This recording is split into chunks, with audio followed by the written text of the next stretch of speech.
नमस्कार दोस्तों, मैं गोविंद जोशी स्वागत करता हूं आपका आपके अपने यूट्यूब चैनल गोविंद जोशी पे। दोस्तों, आज की वीडियो हम भूगोल यानी कि ज्योग्राफी के very most important question cover करने वाले हैं, जो कि आपके लगभग हर एक एग्जाम में पूछे गए हैं, चाहे वो यूपीएससी हो, एसएससी का कोई एग्जाम हो या फिर कोई भी स्टेट लेवल एग्जाम हो। तो दोस्तों, अगर आप भी कर रहे हैं किसी कॉम्पिटेटिव एग्जाम की तैयारी तो वीडियो को अंत तक देखें। तो दोस्तों, आज की वीडियो में कवर करेंगे भारत के किस राज्य में सर्वाधिक रेल नेटवर्क है, ठीक है। वहीं पगलाडिया बांध परियोजना किस राज्य में स्थित है, भूमध्य रेखी फसलें क्या होती हैं, दामोदर घाटी परियोजना किन प्रदेशों में है, वहीं असम में स्थित बराक घाटी किसके लिए प्रसिद्ध है। और इसके अलावा इसमें प्रश्न होंगे ब्रह्मपुत्र नदी का उद्गम, और भी बहुत प्रश्न होने वाले हैं। तो दोस्तों, अगर आप भी इंटरेस्टेड हो जीके और ज्योग्राफी में तो वीडियो को अंत तक देखें। तो चलिए स्टार्ट करते हैं आज की वीडियो बिना किसी देरी किए। तो आज का हमारा पहला प्रश्न कहता है, भारत के किस राज्य में सर्वाधिक रेल नेटवर्क है। तो भारत के उत्तर प्रदेश राज्य में, ठीक है, उत्तर प्रदेश राज्य में सर्वाधिक रेल नेटवर्क है, ठीक है दोस्तों। वहीं इसके डीपली जान लेते हैं इस क्वेश्चन को।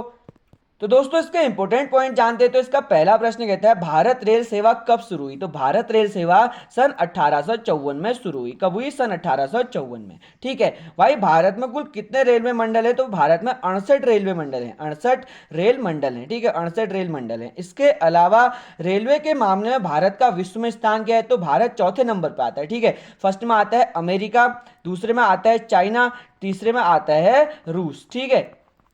यह है तीन। उसके बाद चौथे में आता है हमारा देश भारत, ठीक है दोस्तों। ये हो गए इसके इंपोर्टेंट क्वेश्चन यानी कि डीप डेफिनेशन। तो चलिए बढ़ते हैं अपने अगले प्रश्न अगला यानी कि दूसरा प्रश्न कहता है, दामोदर घाटी परियोजना किन प्रदेशों में है। तो दामोदर घाटी परियोजना झारखंड व पश्चिम बंगाल में। कहाँ है? झारखंड और पश्चिम बंगाल, ठीक है दोस्तों। वहीं इसके इंपोर्टेंट पॉइंट जान लेते हैं, जो कि आपके पेपरों में इसके अलावा पूछे जा सकते हैं। दोस्तों, इस टॉपिक की जो इंपॉर्टेंट पॉइंट है वो कहते हैं, दामोदर घाटी परियोजना भारत की पहली बहुउद्देशीय परियोजना है। कौन सी? पहली बहुउद्देशीय परियोजना है, ठीक है। वहीं यह 24,235 वर्ग किलोमीटर में फैली है। कितने वर्ग किलोमीटर में फैली है? 24,235 वर्ग किलोमीटर में, ठीक है। वहीं इसका दूसरा प्रश्न है वो कहता है, दामोदर घाटी परियोजना कब बनी। तो यह बनी 7 जुलाई 1948 को, आजादी के ठीक एक साल बाद, यानी कि लगभग एक साल बाद यह बनी थी। कितने कब बनी थी? 7 जुलाई 1948 को, ठीक है दोस्तों। ये हुए इसके इंपोर्टेंट पॉइंट। आशा करता हूं कि आपको समझ आए होंगे। तो चलिए बढ़ते हैं अपने अगले प्रश्न पर। दोस्तों, आज का जो तीसरा प्रश्न है वो कहता है, पगलांडिया बांध परियोजना किस राज्य में स्थित है। तो दोस्तों, इसका राइट आंसर है असम राज्य में स्थित है, ठीक है दोस्तों। पगलांडिया बांध योजना असम राज्य में स्थित है। वहीं इसकी डीपली जान लेते हैं इसके इंपोर्टेंट पॉइंट। दोस्तों, इसके इंपोर्टेंट पॉइंट का जो पहला प्रश्न है वो कहता है, इस बांध के लाभ। तो इस बांध के लाभ जो है वो हैं 40,000 एकड़ को तो यह बाढ़ से बचाता है जी, ठीक है दोस्तों। बरसात में जो बाढ़ आती है तो इससे यह 40,000 एकड़ को बचाता है। वहीं 54,000 एकड़ में यह सिंचाई देता है, ठीक है। 54,000 एकड़ भूमि में सिंचाई भी प्रदान कराता है। कौन सा बांध? पगलांडिया बांध, ठीक है दोस्तों। वहीं इसका दूसरा प्रश्न कहता है, यह बांध कितनी ऊर्जा उत्पन्न करता है। तो यह 3 मेगावाट ऊर्जा उत्पन्न करता है, ठीक है। 3 मेगावाट ऊर्जा यह उत्पन्न करता है। यह हो गया इस टॉपिक का इंपोर्टेंट पॉइंट, ठीक है। तो चलिए बढ़ते हैं अपने चौथे प्रश्न। दोस्तों, चौथा हमारा प्रश्न कहता है, भारत के किस राज्य में सबसे अधिक सोना मिलता है, यानी कि सर्वाधिक सोना किस राज्य में मिलता है। तो इसका right answer option C, Karnataka में मिलता है। वहीं सबसे सस्ता सोना जो मिलता है वो मिलता है केरल में, ठीक है। सबसे सस्ता सोना जो है वो केरल में पाया जाता है, ठीक है। वहीं इसके इंपोर्टेंट टॉपिक जान लेते हैं। इसके अलावा इसके इंपोर्टेंट टॉपिक क्या कहते हैं।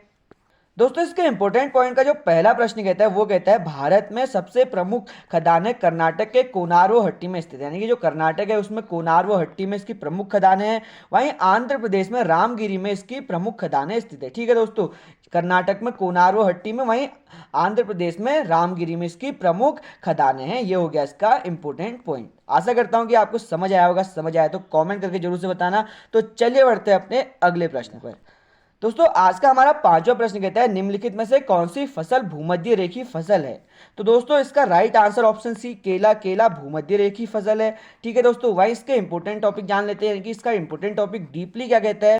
दोस्तों, जो इसका इंपोर्टेंट पॉइंट का पहला प्रश्न है वो कहता है, भूमध्य रेखी फसलें क्या है। तो भूमध्य रेखी प्रमुख फसलें हैं रबर, कोको, काली मिर्च, नारियल, तेल हथेली और सुपारी, ठीक है दोस्तों। यह फसलें यहाँ पाई जाती है। इसमें केला भी आता है, ठीक है। भूमध्य रेखी फसलें रबर, कोको, काली मिर्च, नारियल, तेल हथेली और सुपारी, ठीक है दोस्तों। वहीं भूमध्य रेखी क्षेत्र में किस प्रकार की कृषि होती है। तो यहाँ वृक्षारोपण कृषि होती है, ठीक है दोस्तों।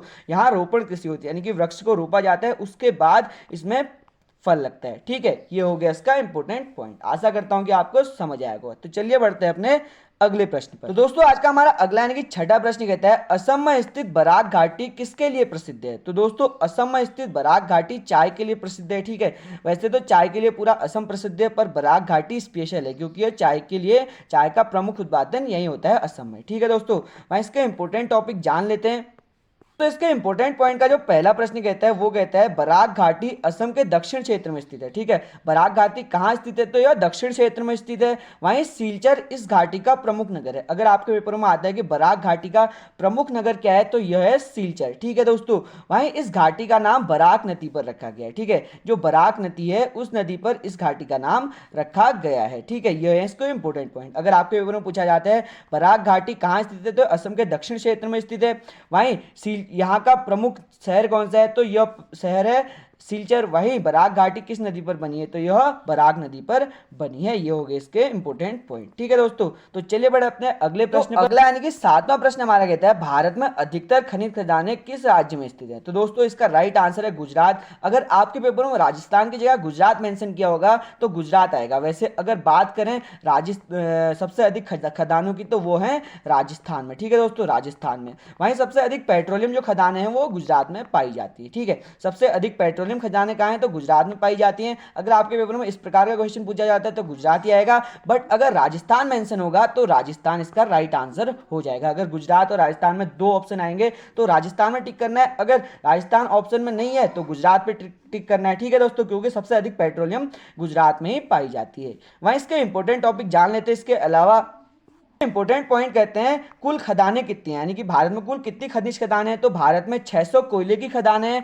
35 तेल की परियोजनाएं हैं, वहीं विभिन्न प्रकार की और 6000 धात्विक खजाने हैं। ठीक है दोस्तों, खदानें हैं। ठीक है, भारत में कुल कितनी खदानें हैं, तो 600 कोयले की खदानें, 35 तेल की परियोजना, वहीं विभिन्न प्रकार की धात्विक खदानें 6000 हैं। ठीक है, ये हो गए इसके इंपॉर्टेंट पॉइंट। तो चलिए बढ़ते हैं अपने अगले प्रश्न। प्रश्न कहता है तिब्बत की किस नदी पर यारलुंग संगपो नाम से जाना जाता है। तो इसका आंसर है ब्रह्मपुत्र को। ब्रह्मपुत्र को यारलुंग संगपो नाम से जाना जाता है। ठीक है दोस्तों, वहां इसके इंपॉर्टेंट टॉपिक जान लेते हैं।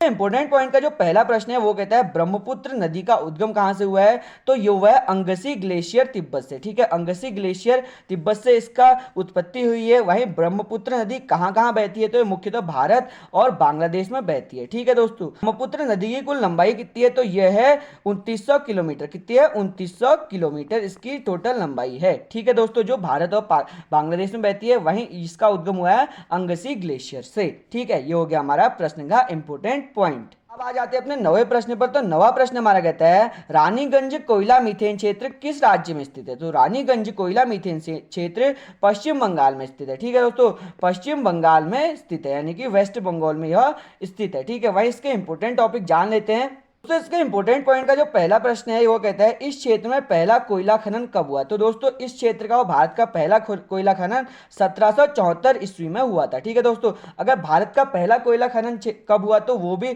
सन 1774 में हुआ। वहीं यहाँ का आता है तो यहाँ का भी सन 1774 में हुआ था। ठीक है दोस्तों, वहीं रानीगंज कोयला मीथेन क्षेत्र किस नदी के किनारे है, तो यह दामोदर नदी के किनारे। किस नदी के किनारे है, दामोदर नदी के किनारे है। ठीक है दोस्तों, तो आज के टॉपिक का हमारा अंतिम यानी कि 10वां प्रश्न कहता है कौन सा प्रदेश भारत का सबसे बड़ा बॉक्साइट उत्पादक है। तो दोस्तों इसका राइट आंसर है उड़ीसा। उड़ीसा भारत का सबसे बड़ा बॉक्साइट उत्पादक राज्य है। ठीक है, इसके इंपॉर्टेंट पॉइंट जान लेते हैं। तो इसके इंपॉर्टेंट पॉइंट का पहला प्रश्न कहता है उड़ीसा भारत का सबसे बड़ा बॉक्साइट उत्पादक राज्य है जो देश के आधे बॉक्साइट का आयात और निर्यात करता है। ठीक है, देश का आधा बॉक्साइट उड़ीसा राज्य में ही होता है।